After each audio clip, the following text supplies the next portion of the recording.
राष्ट्रवादी काँग्रेसचे हे सर्व आमदार पात्र ठरणार, मोठी खळबळ। केंद्रीय निवडणूक आयोगानं राष्ट्रवादी काँग्रेस हे पक्ष नाव आणि घड्याळ हे निवडणूक चिन्ह उपमुख्यमंत्री अजित पवार यांना दिलं।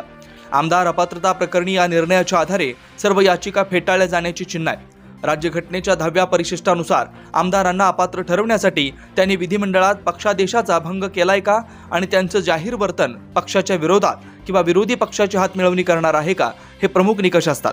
शरद पवार आणि अजित पवार गटाकडे किती आमदार आहेत हे विधिमंडळात एखाद्या ठरावाच्या बाजूनं किंवा विरोधात झालेल्या मतदानातून अद्याप सिद्ध झालेलं नाही। सर्वोच्च न्यायालयानं विधानसभा अध्यक्ष राहुल नार्वेकर यांना अपात्रता याचिकांवर निर्णय देण्यासाठी 15 फेब्रुवारीपर्यंत मुदत दिली आहे। विधिमंडळाचे अर्थसंकल्पीय अधिवेशन 26 फेब्रुवारीपासून असल्यानं अध्यक्षांचा निर्णय होईपर्यंत तरी सभागृहात पक्षाचा व्हीप मोडल्याचं कारण होऊ शकणार नाही। मात्र आता अजित पवार यांचा मूळ राष्ट्रवादी पक्ष ठरला असल्यानं आणि तो भाजप शिवसेना सरकार बरोबर सहभागी झाल्यानं शरद पवार गटाच्या आमदारांनी पक्षाच्या या भूमिकेविरोधात वर्तन केल्यास किंवा विरोधकांबरोबर गेल्यास ते पक्षविरोधी कारवाई ठरू शकते।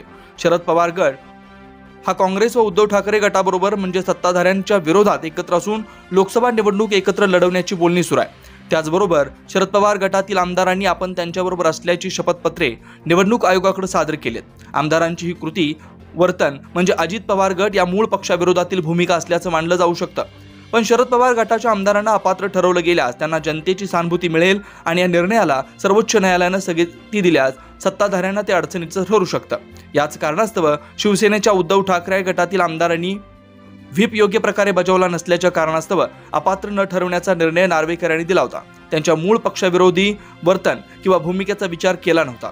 त्याच पद्धतीनं राष्ट्रवादी काँग्रेसच्याही शरद पवार गटातील आमदारांना अपात्र ठरवलं न जाण्याची शक्यता आहे। आयोगाप्रमाणेच आमदारांच्या बहुमताचा निकष प्रमाण मानून विधानसभा अध्यक्षांकडून निर्णय दिला जाण्याची शक्यता असल्याचं सूत्रांनी सांगितलंय।